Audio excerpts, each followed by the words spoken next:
ગુજરાતમાં ગેસ પુરવઠા અંગે મંત્રી ઋષિકેશ પટેલે મોટું નિવેદન આપ્યું। તેમણે કહ્યું કે ઘરોમાં ગેસની બોટલ પહોંચે તે સરકારની પ્રાથમિકતા।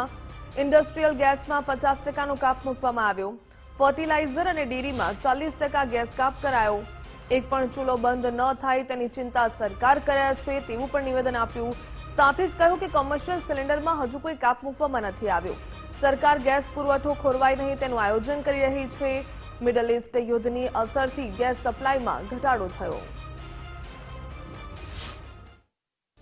રાજ્ય સરકાર દ્વારા રાધણ ગેસ અને ખાસ કરી જે ડોમેસ્ટિક પર્પઝમાં વપરાતો ગેસ કોઈપણ વ્યક્તિને એની તકલીફ ના પડે, ચિંતા ના પડે એના માટે કેન્દ્ર સરકાર અને રાજ્ય સરકાર કેન્દ્ર સરકારની વખતની ગાઈડલાઈન સાથે કોઈપણ પ્રકારનો હેવોક ના સર્જાય અને કોઈપણ ઘરે કોઈ બોટલ વગર અથવા તો એનો ચૂલો ન સળગે એની ચિંતા સતત રાજ્ય સરકાર કરી રહી છે।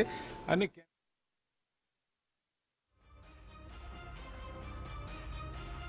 તો સરકાર ગેસ પુરવઠો ખોરવાય નહીં તેનું આયોજન કરી રહી છે તેવું નિવેદન આપ્યું છે મંત્રી ઋષિકેશભાઈ પટેલે।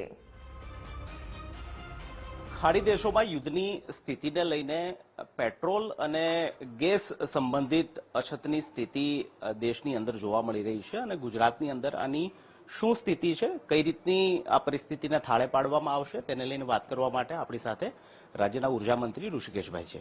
ઋષિકેશભાઈ, જે પરિસ્થિતિ છે આપ સૌ જોઈએ છીએ અને કોમર્શિયલ એકમોની અંદર તો કટોતી પણ થઈ રહી છે, રાજ્યની અંદર શું સ્થિતિ છે અને શું આયોજન કરવામાં આવી રહ્યું છે?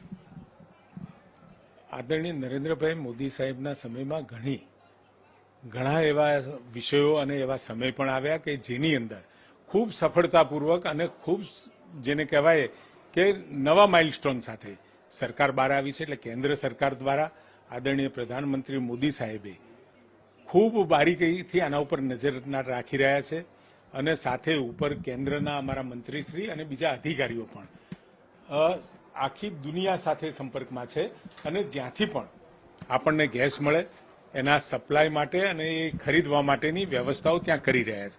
અને આ ઉદ્ભવેલી પરિસ્થિતિમાં કેન્દ્ર સરકાર અને રાજ્ય સરકાર બંને સાથે મળી અને આયોજન કરી રહી છે। રાજ્ય સરકાર પોતાના વિષયો અથવા તો પોતાના ત્યાં ઉદ્ભવ થયેલી પરિસ્થિતિને કેન્દ્ર સરકારના ધ્યાને મૂકે છે અને કેન્દ્ર સરકાર દ્વારા એ બધી બાબતોને ધ્યાને લઈ અને દિશા નિર્દેશ આપવામાં આવે છે।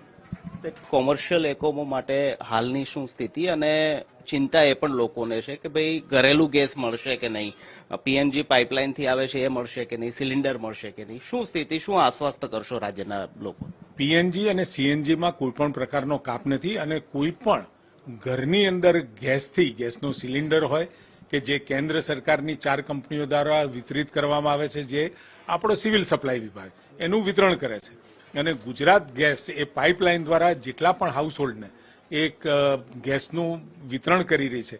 ક્યાંય કોઈ ઘરની અંદર કોઈએ ચિંતા કરવાની જરૂર નથી। અવિરત એમના ઘરનો ચૂલો ચાલુ રહેશે।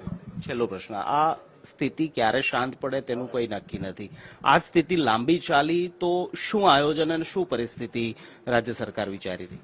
નવા વિકલ્પો શોધાઈ રહ્યા છે। હોર્મુઝની ખાડીમાંથી જે કાર્ગો આપણા ત્યાં સુધી પહોંચી શકે એમ નથી, તો નવા રૂટ ઉપર આ ગેસ અને બાકીના વિષયો, બાકીની વસ્તુઓ એ બધા માટે કેન્દ્ર સરકાર અને રાજ્ય સરકાર પણ હમણાં જ આપણે 2 કાર્ગો બીજા રૂટથી આપણે બુક કર્યા છે, જે ટૂંક સમયમાં એટલે કે એપ્રિલ એન્ડ પહેલા આપણા ત્યાં માર્ચ એન્ડ પહેલા આપણા ત્યાં પહોંચી જવાના છે।